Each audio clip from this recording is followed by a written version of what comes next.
Ideš.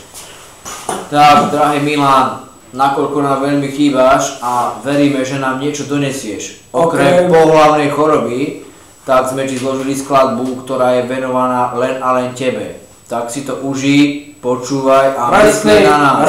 Myslí na nás, nakoľko teraz beží hip-hop a sféra hip-hopu, tak sme sa to snažili naozaj zladiť v štýle hudobno. Počkaj, R&B song a čo ti jebe, na kebulu ti to jebe. No.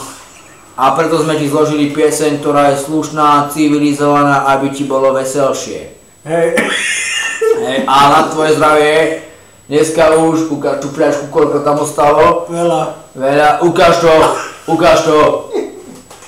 No kopiči, to neukazuj. Dobre, Milánko, tak na teba, hej. No, šup, na zdravie, Milán, daj si tam na kaťuše. No.